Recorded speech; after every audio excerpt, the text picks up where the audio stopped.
नाजरीन, आज की वीडियो में हम आपको बताएंगे कि मदीना की मस्जिद नबवी दुनिया की दूसरी बड़ी मस्जिद कैसे बनी। आज की वीडियो ना सिर्फ मालूमात से भरपूर है बल्कि आज की वीडियो आपका ईमान भी ताज़ा कर देगी। इसलिए आपसे गुजारिश है कि आज की वीडियो एंड तक देखिएगा। सऊदी अरब के शहर मदीना में वाक़ई मस्जिद नबवी दुनिया में मुसलमानों का दूसरा मुक़द्दस तरीन मकाम है और इससे पैगम्बर इस्लाम की जिंदगी में उनके हेडक्वार्टर की हैसियत हासिल थी। इस्लामी रवायात के मुताबिक मस्जिद नबवी में अदा की गई नमाज का सवाब मक्का में खाना काबा वाली मस्जिद हराम के अलावा किसी भी दीगर मस्जिद में अदा की गई नमाज के मुकाबले में 1000 गुना ज्यादा है। जी हाँ, 1000 गुना ज्यादा है। अब कुछ बात करते हैं मस्जिद नबवी की तारीख के हवाले से। पैगम्बर इस्लाम ने ये मस्जिद मक्का से उस वक्त यसरब कहलाए जाने वाले शहर मदीना हिजरत करने के बाद तामीर करवाई और मस्जिद कुबा के बाद मदीना में तामीर की जाने वाली ये दूसरी मस्जिद थी। इस्लामी रवायात के मुताबिक इसी मस्जिद में वो मकाम भी वाक़ है जिसे रियाजुल जन्ना या जन्नत के बागों में से एक बाग कहा जाता है। एक हदीस के मुताबिक पैगम्बर इस्लाम ने कहा था कि मेरे घर और मस्जिद नबवी के मिंबर के दरमियान एक जगह जन्नत के बाग का टुकड़ा है। 1400 बरस से ज्यादा कदीम मस्जिद आज वुसअत पाते पाते कदीम मदीना शहर की हदूद से बाहर तक फैल गई है और वो सारा इलाका जो इस्लाम के इब्तदाई दौर का शाहिद है अब इस मस्जिद का हिस्सा बन चुका है। इस इलाके में इस्लाम के इब्तदाई दौर की हजारों निशानियां मौजूद थी, जैसा कि रोज़ा रसूल सल्लल्लाहु अलैहि वसल्लम जहां 2 सहाबा अबू बकर और उमर भी दफन है, पैगम्बर इस्लाम की अहलिया हजरत आयशा का हुजरा, पैगम्बर इस्लाम की दीगर बीवियों के मकानात गुज़श्ता सदियों में मस्जिद को दी जाने वाली वुसअत के नतीजे में अब इसी के अंदर आ गए हैं। 1441 बरस कबल ये मस्जिद पैगम्बर इस्लाम के घर से मुत्तसिल जगह पर 632 ईस्वी में तामीर की गई थी और आने वाली सदियों में कई मर्तबा इसको वुसअत दी जाती रही। 1909 में जजीरा नुमा अरब में मस्जिद नबवी वो वाहिद इमारत थी जहां रोशनी के लिए बिजली का इस्तेमाल किया जाता था। जी हाँ, 1909 में सबसे पहले इस इलाके में बिजली का इस्तेमाल मस्जिद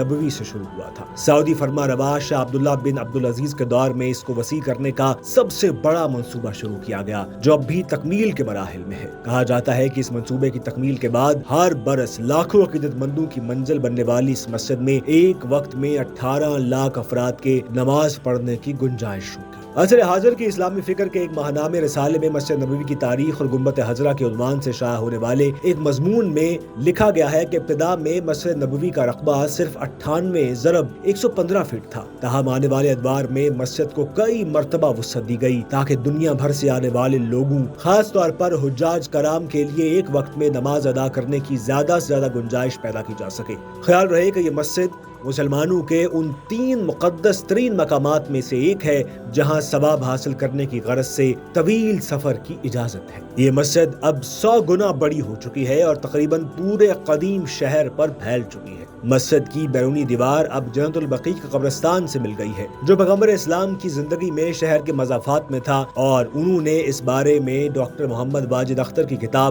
9 हकायक जो आप मस्जिद नबवी के बारे में नहीं जानते का हवाला भी दिया है। मस्जिद को वुसअत देने का हालिया मंसूबा जो शाह अब्दुल्ला ने 2012 में शुरू करवाया था, पाया तकमील तक पहुँचने पर 18 लाख अफराद के लिए इस मस्जिद में बैक वक्त नमाज अदा करने की गुंजाइश फराहम कर देगा। मस्जिद के मरकजी हिस्से की इमारत 6,14,800 मरबा मीटर पर मुश्तमिल होगी, जबकि मस्जिद और इसके सहनों का मजमूई रकबा 10,20,500 मरबा मीटर पर मुहित होगा, जिसके बाद 10 लाख अफराद मस्जिद की मरकजी इमारत और 8 लाख इसके बैरूनी सहन में बैक वक्त नमाज अदा कर सकेंगे। लोगों को धूप और बारिश से बचाने के लिए 250 छतरियां लगाने का हुक्म भी दिया जा चुका था जो 1,34,000 मरबा मीटर इलाके को साया फराहम करेंगी। ये खुदकार छतरियां दोहरी तह वाली होंगी ताकि नमाजियों को बारिश और सहराए अरब की चिलचिलाती धूप से मुकम्मल तौर पर महफूज रखा जा सके। मस्जिद को वुसअत देने के मंसूबे के दूसरे और तीसरे मरहले में 10 लाख नमाजियों की गुंजाइश फराहम कर दी जाएगी, जबकि पहले मरहले में 8 लाख अफराद की जगह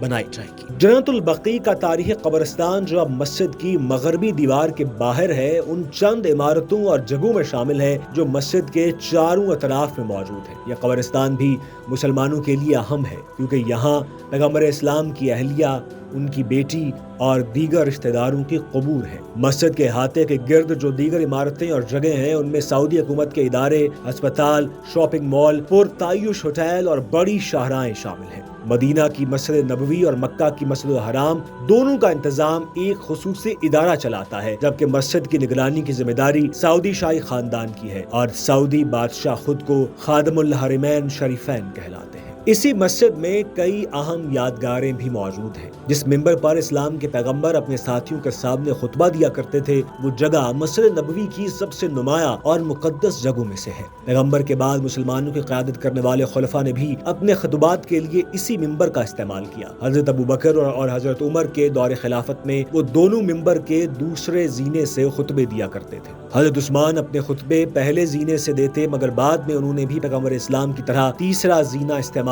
کرنا شروع کر دیا تھا۔ محراب وہ جگہ ہے جہاں کھڑے ہو کر امام با جماعت نماز کی قیادت کرواتے ہیں۔ مسجد نبوی میں 2 محرابیں ہیں۔ ایک محراب اصلی عمارت میں وہ ہے جہاں سے پیغمبر اسلام کھڑے ہو کر نماز پڑھایا کرتے تھے۔ یہ محراب ممبر کے نزدیک ہے جو اب روضے کے ساتھ ہے جہاں سے اذان دی جاتی ہے۔ یہ جگہ پیغمبر اسلام کے ممبر اور ان کے گھر کے درمیان واقع ہے۔ اس کو روضہ کہا جاتا ہے۔ روضہ ہمیشہ کھلا رہتا ہے اور اس میں مرد اور خواتین زائرین کے لیے علیحدہ علیحدہ وقت مختص ہیں تاکہ دھکم پیل اور بھگدڑ سے محفوظ رہا جا سکے۔ زائرین عموماً روضے میں نوافل ادا کرتے ہیں اور اس کے بعد پیغمبر اسلام کے مقبرے کی جانب سلام کرنے کے لیے بڑھ جاتے ہیں۔ مسجد نبوی کی توسیع اور آرائش کے بعد روضہ منفرد آرائشی سامان سے سجایا گیا ہے، جس میں قالینوں اور غالچیوں سے لے کر زر و جواہرات تک شامل ہیں۔ یہاں پر ہمیشہ سیکیورٹی اور دیگر اہلکار موجود رہتے ہیں تاکہ اسے صاف رکھا جا سکے اور لوگوں کی غیر متعلقہ نقل و حرکت کو روکا جا سکے۔ گنبد خضرا، یہ سبز گنبد مسجد نبوی کی سب سے نمایاں تعمیرات میں سے ایک ہے۔ اسے پیغمبر اسلام حضرت ابوبکر اور حضرت عمر کے قبروں کے اوپر بنایا گیا ہے۔ جو سبز گنبد آج ہم دیکھتے ہیں وہ در حقیقت پیغمبر اسلام کے کمرے کے اوپر موجود باہری گنبد ہے۔ اس کے اندر ایک اور گنبد ہے جو اس سے کہیں چھوٹا ہے اور اس پر پیغمبر اسلام حضرت ابوبکر اور حضرت عمر کے نام کندہ ہے۔ مسجد نبوی کے اندر ایک لائبریری بھی موجود ہے جہاں ہزاروں کی تعداد میں اسلامی کتب موجود۔ یہاں موجود کتابیں نہایت نایاب ہیں اور ان کو بڑی بہترین انداز میں محفوظ کیا گیا ہے۔ دنیا کی سب سے بڑی مساجد میں سے ایک مسجد نبوی خوبصورت سجاوٹ اور جدید ٹیکنالوجی کا مجموعہ ہے اور اس کی اثر نو تعمیر، توسیع اور آرائش پر اربوں سعودی ریال خرچ ہو رہے ہیں۔ ہر سال بالخصوص ماہ رمضان اور حج کے دوران لاکھوں زائرین کی میزبانی کے لیے مسجد کے رکھوالے یعنی سعودی شاہی محل نے ہر دور میں اسے مزید آرام دہ اور دیدہ زیب بنانے کے لیے اپنے عزم کو قائم رکھا ہے۔ مسجد نبوی کا دورہ حج یا عمرے کی زیارات کا حصہ شاید نہ ہو، مگر زائرین کی اکثریت مسجد کا دورہ اور پیغمبر اسلام کو سلام کیے بغیر مطمئن نہیں ہو سکتی۔